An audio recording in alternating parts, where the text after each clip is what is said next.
Yeah. Hi, Sanjoy. Hi. Thank you so much for What's taking good? time out and Thank you. It's your giving us. birthday, so thank Hey, you thank you. especially. Thank you so much. Thank you so much. So, without taking much of your time, I know you have a lot of interviews lined up back to back. So I won't take a lot of your time, but I'll still try to get to the topic straight away. Sajan Re, what a Let's beautiful go. track! What a beautiful Thank track! you. I heard this on the day of release. I heard it again today, and every time I hear, I find something new in the track. You, Nora, That's the best thing, right? yeah, correct. So you, Nora, Basha, it's Yeah. almost like a power collab. How did this collaboration come about? So it was August 7th, 2 days before O Mama Tetema released.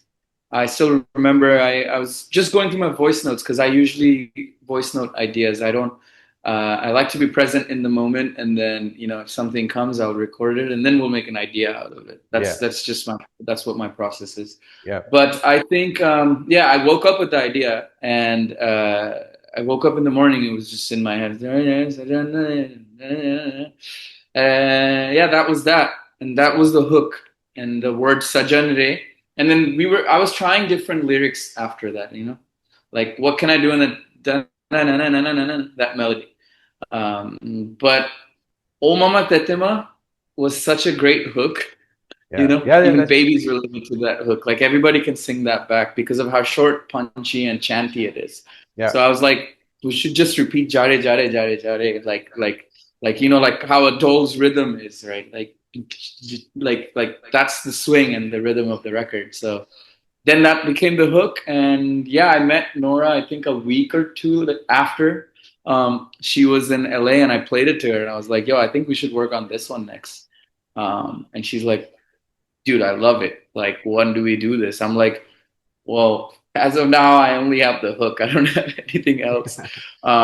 So yeah, I mean, Omama Taitama was taking off at the time, and then I went to Dubai, and on the flight to Dubai, I made the melodies for the verses and stuff like that. So I got to Dubai, I recorded her in Dubai. Then we came to Mumbai, and I was at the T Series office, and yeah, they were like, "Yo, play me what you're working on next." And so yeah. I played Sajan Re, and they were like, "Yo, this is sick."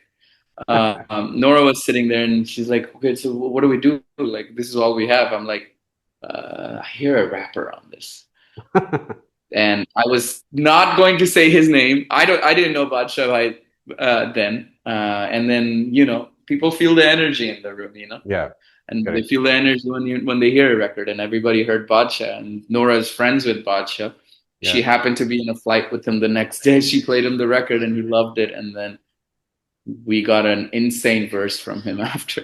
that is true. That is true. And it's good to see you in the music video also because Yeah, not many producers come or don't like to come on a I think music they like video. to. I think they like to. It might be. I think a lot of people like to. A lot of people prefer to stay on the back. But my mission in my career is to do this for the composers and producers. I think we're all equal playing field artists. No matter how big or small a creator is, a creator is a creator at the end of the day. So this is something that's an ode to my producer family. I think if you want. To be featured, if you want to be recognized for something, you do have a shot. You just got to make something dope. Your collaborators got to believe in it. And I think in this entire process, I've been really lucky to have Nora. I've been really lucky to have Badshah and T Series because everybody believed in the vision and the record, and that's why it happened that way. How was working with T Series on this one? And you have worked with T Series over a Incredible. period of time. I met T Series when I was, I think, 17 years old. I took a random trip to India in Okay. 2015 or something. Don't figure out how old I am, but what's it called? Yeah, I came to meet them, and I was like, I want to make music with you guys. And my music wasn't dope enough back then. They were like, hey, you need to like work on, just work. Um, and so I went back home to LA, and I worked, and here we are working on a bunch of projects. And it's a family environment here. People are really talented at what they do, and The T Series as a legacy label has been known for pushing the coolest songs and sounds and Yeah, the dopest melodies out there. To be honest, like correct, you don't remain relevant for this many years if you don't know what you're doing. So correct. So, I mean, interesting you said that 2015 is when you met T Series first. And yeah. if I trace your journey, I see rather than a one breakaway hit, I see a Hmm. gradual rise. And it Right. is not just about one song that made you, all of a sudden notice, etc., etc. But it's been a constant visibility and constant work that has made you come to where you are right now. When you Right. look back at your journey, starting, let's say, from 2015, because for the sake of it, Sure. what do you think has helped you over this period of time in reaching where you have reached? I still wake up the same way every day and I have to make music every day. I think that's like I'm just so grateful to be doing this. Like it's been a dream of mine to like I went to college for business administration and all of that just to make my parents happy, but I still made music every day. And throughout that whole journey, like music has been the only constant thing. If I was sad, I was making music. If I was happy, I was making music. If I wanted to dance, I was making music. If I wanted to cry, I was making music. So uh, I think that just that I think I put out record and then it's up to the people what they want to make of it. It's not mine anymore. It's all of ours now. Very So true. if it relates to you, that's when you tell your friends about it. And maybe it relates to them, and that's just how my journey has been. I haven't really like this is the first time I've ever done interviews in India. Yeah. Um, uh, like I haven't done the other stuff that you're supposed to do along with Yeah. music that becomes a lot of what people do focus on more of their time on. I just made music because I love to do that. I think, that's right or wrong is a very different discussion altogether, but that's possibly the best strategy that the core of your work is music. And Yeah, when I it think feeds, that's how I've remained the happiest, and that's been my healing as well. You know what I mean? Like a lot of times, like I don't remember what I do. You know, I'm just present in the moment, and uh, I remember the cities and the places that I visit because of the sound that I made there. wow, So that's my sense of the of like some people have a strong sense of smell, so sight. Mine is just sounds and music, and the vibes around me. Yeah. right. So I was checking your Spotify and you have about 6.1 million followers, Hmm. listeners, monthly listeners on Spotify. What does Hmm. this number mean to you? Um, Does it mean to you like anything? yeah, I mean, like I'm super grateful that I have like someone cares to even like stream the music or play the music. That feels really good. But I think for me, it's like numbers always fluctuate, right? Yeah, It's not something that I attach the value of music to. Um, as I release, it'll go up. As I don't release, as somebody else releases, they'll go up, and it's a constant change. But along with that, what I can promise to my audience is that I will continue to make music no matter what. correct. And the biggest gift in my life is my listeners, right? So um, I will continue to provide and bring joy to your life however I can, and through my music. Basically, that sums up the purpose of music in any way, in the Yeah. nutshell, that it gives you. Yeah, there's nothing else, man. There's no fabricating it. You can hear it in my music. I'm not trying to make something that's forced ever. So yeah, So that brings me to a very cliche topic, though, but I'll still ask, which is the word called authenticity. I mean, it has been thrown right. around like anything, but still is very, very Yeah. valid in terms of making music, and especially in the context, the way producers are now feeling shape and form the heat of AI. For example, Suno as an app has come up, which just gives you music in 1 minute, less than a minute. Hmm. But somehow I think the music that it gives lacks the soul. So when you are producing a music, or when you are producing a song, run us through the process of how do you create a song for yourself or for the artist that you're working with. I've had the best luck with my music when I didn't try to create a certain thing. Hmm. When an idea just I I make every I think like this is also going back to the creators. I think every song is like a lottery ticket. You know Yeah, what I mean? Like yeah, yeah, you kind of 100%. have to just go through the process and let the record take you through the process, whatever it may be. Like some people use AI to generate ideas, or like they try to use that to make their ideas better. But at the end of the day, the person that's sitting and listening and who has 100,000 other options that day to listen to, they Yeah, will you can't force them, man. You can't, like, no matter how clean and cool your sound is, if it doesn't hit them at the right time in the right way that the record is supposed to, you can't force them to keep listening. People have other options. We've and for generations in our and lifetimes we've had that same options, right? Like correct. people said the same thing when synthesizers came. Yeah, They're like the orchestra is dead, or like the bands are dead. But we still came out of that phase, and yeah, good music has always made it. correct, correct. Over a period of time in your career, you have worked with some of the biggest names, be it Guru, be it Nora, be it Basha, be it even Kapil Sharma for that matter. You have worked with And one of Shreya ji, that was the best day of my life. Shreya ji. So let's say walk us through how has been your experience with working these artists and what struck you about each one of them individually. Um, my experience with every one of them has been very different from one another, right? Like Guru and I sort of started. Obviously, he has had his journey, but like during COVID, when we didn't get to meet any artists, that's when I met Guru over a FaceTime call with a friend, and we would voice notes each other. Yeah, And that's how our song Moonrise came about. And Moonrise opens with the voice note that he had sent me one night, and that's what I treated. And we never took that out of the record. Again, like authenticity of the record. I whatever that idea is, I don't try to fabricate it with other things to force it to people. Um, so Guru and my journey is continuing. I just spoke yes, to him last night about what we're gonna do next, and wow, he's having an incredible run right now. Um, Nora and I are having a moment right now. I think we're gonna have a crazy era of music because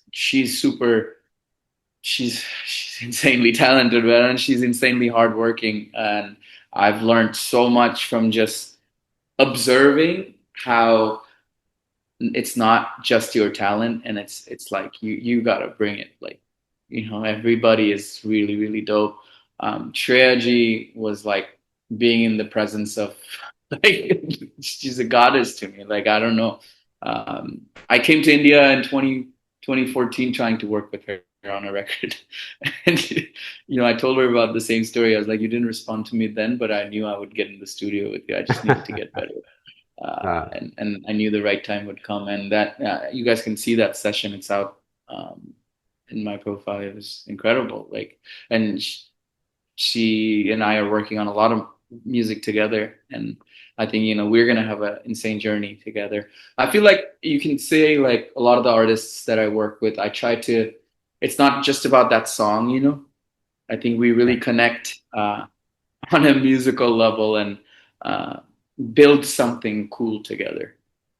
So when we talk about connection, I think you have Mhm. one of the things that highlights your discography is also your connection to your Bangla roots, and Yeah, you have kept that alive. You have created a lot of songs in your mother tongue, if I may call language. it. Yeah. And how does that switching happen for you from Hindi to Bangla and back to Hindi? Um, so I speak Bangla at home. So it's really easy to think of melodies and like put Bangla words together, man. Yeah, It's like Bangla is my first language actually. So that, and plus I feel like Bengali is such a sweet language. It's like Hindi is also obviously a sweet language. Every language has its own way of working itself into melody. So if I feel that a melody calls for um, Bangla and those phonetics, because I'm very like, oh, also one of my goals and mission and as a musician is to make music in as many languages as possible. So I'm coming out with Wow. like Tamil records. I'm doing Arabic records, French, Swahili, all of that. You're gonna get to hear all of these languages in my music. So going back to that is like the phonetics. So each language lends to a different kind of phonetics, a different kind of a swing. How you're gonna place the melody and instrumentation. It's just I can talk about this for like 8 hours. And it's a passion of mine. Um, yeah. So what was the question again? Sorry. The question was How about do why Bangla? maintaining the connect between Bangla, Hindi. When you work switching and switching off, how do you manage that? Yeah, I think it's just this the record calls for it. I don't force the language into it. Um, Fair enough. and Fair enough. and to me, Bangla is one of the most beautiful languages out there. So it Yes. feels like an honor to be able to make and understand uh, that language and make music in it. Fair enough. Fair enough. You spoke about right now only. You spoke about your upcoming music in Arabic and Swahili. Swahili really stood out for me. Yeah, Is there yeah. something you can share about what you're doing there? Yeah, working with a lot of artists actually from Nigeria, Tanzania. Ray Vanney, we brought him on to O Mama Tetema. Yeah. And I try to stay authentic to the language as well and how they do their melodies. I'm just constantly learning and absorbing. So I travel and I make all of my music as I'm traveling. Like after this, I think day after tomorrow, I'm going to Morocco, and I can't wait to just like yeah, like it's Yeah. gonna be so crazy. I'm gonna meet like folk musicians from there. I'm gonna meet songwriters from there that like and just connect and build records. And that's how my life has gone progressively, and I'm just super grateful for it. Languages are a beautiful thing. So yeah, again, you're gonna get to hear. I feel like that's how I'm gonna make my music truly global by taking inspiration from all the places that I've traveled to and all the cultures that I've learned from, all the food and like everything that I've consumed um, in a different place with the people. I want to put all of that energy into my music. So what I understand is you are one of those artists who likes to first absorb the culture and assimilate in the culture of a place and then let the music flow on its own and it 100%. I takes its was I due was in course. Lagos before I made anything Afro beats. Okay. I dived there like head in, and I learned how they do their swing of their percussions and all of that. Like it's a big passion of mine to learn the music and first from the people that do it, and then kind of bring it into my world. Which in your, although it might be very difficult to answer, but still for the sake of, for the sake of trying to find the biggest influences on you, which of the cultures that you have seen and experienced have had, let's say, three top cultures that have the biggest impact to you? I can't not say Bangla because I that was like you know Yeah. my entire life Rabindranath Tagore song, Bangla folk music. I've grown up with it, and I think that obviously Hindustani classical music. I'm just saying the obvious. I think Arab culture for sure. Their groove is crazy. Like from going from 6/8 to 7/4, like they have some interesting way they swing. Like you heard it on Flipperace's new song, right? Yes. Like Yes. just like how do you think of that? Like that's so sick. It's hypnotic. Like Yeah. Didi from Durandar, like all these Correct. things are hypnotic. And again, we're coming out with some things. You'll So hear what it. was that you're working on the Arabic side of your work? I was in Dubai for a bit, and I went to Oman as well. Now I'm going to Morocco, so you can get a sense of how embedded I am into that Yeah. culture. And Morocco is And beautiful.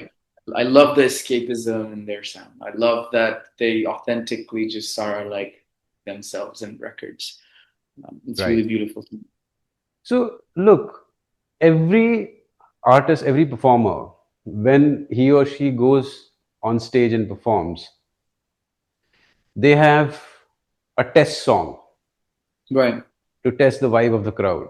Which is Yeah. your test song? It's my intro to my um, shows, actually. It's a beautiful mashup of a few different songs, but it is the flute from Tal that Rahman sir made. And how do you judge Um, how the vibe is going? People go crazy. And also another one. Um, I'll share you a video one of the days from one of my shows. It's Nusrat G's Jania. When he does that, people are just like, "Oh my God, what just took over?" It takes you in trance, I think. It just takes you in trance. You can, yeah, those kind of vibes you can't fake. Yeah, Gets correct, people. correct. So, where are your shows coming up now? We're definitely gonna do an India tour soon, Hmm. for sure. When I go back to the States around June, I'm gonna do a tour there.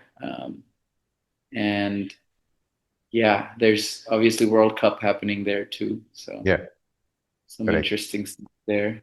Um, yeah, I How think much? you'll get to hear about it soon. How much has being in US influenced your style of music? I think it has a lot, right? I fell in love with hip hop culture, and I discovered all the drums and sonics and the swing of music that has really moved me. But I've also seen that it moves culture there.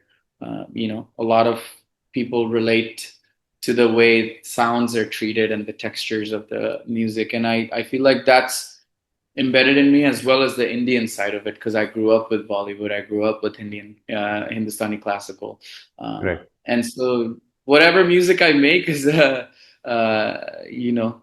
Um, Amalgamation of all of those influences in my life. correct, correct. And if I'm not wrong, you have grown up in India, you have grown up in US, and you have been obviously exposed to both the cultures at a very Yeah. early age of your life. And then you started making music in the US itself. Yeah. When, When I discovered that you could make music on the computer, my life changed. I didn't play video games after that. so when, that's a good one.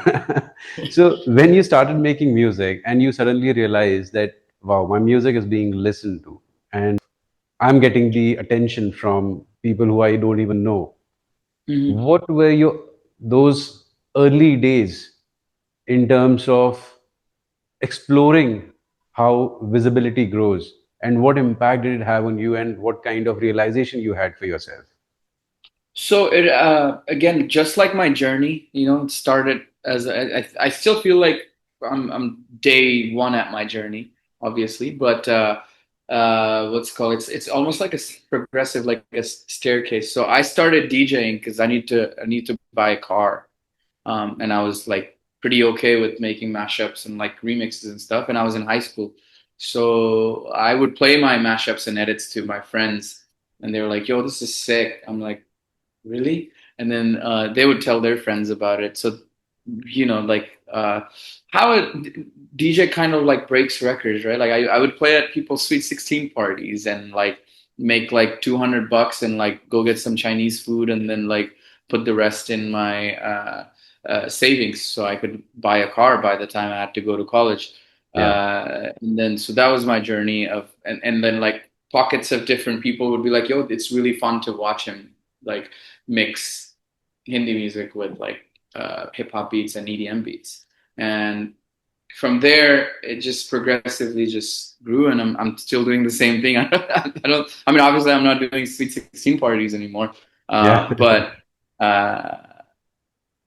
same thing as in like I just love it when one person discovers my music that they haven't heard before, and then they go tell their friends about it, and then their friends tell their friends about it. That's just how the journey of my life has been, and I don't want it to change. I want people to keep on discovering my music. fair enough. Apart from being a producer, you have a performer side to yourself. And Yeah, it's also visible in, even if it was a short cameo in this music video of yours. Do you plan to expose yourself or explore the on camera side of yourself more in the going time? 100%. 100%. This is just the beginning of that journey. Let's see where it takes me. Fair enough. Yeah. Fair enough.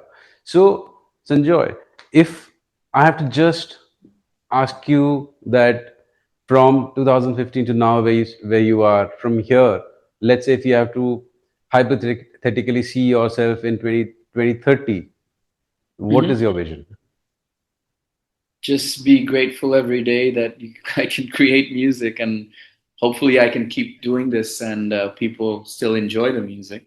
That's number one. Secondly, I want to export uh, our sound to the world globally in a really, really big way, in all of the stages, be it Coachella, be it Madison Square Garden. And I want our sounds to be bumping everywhere and every block party in Brazil, Argentina, everywhere.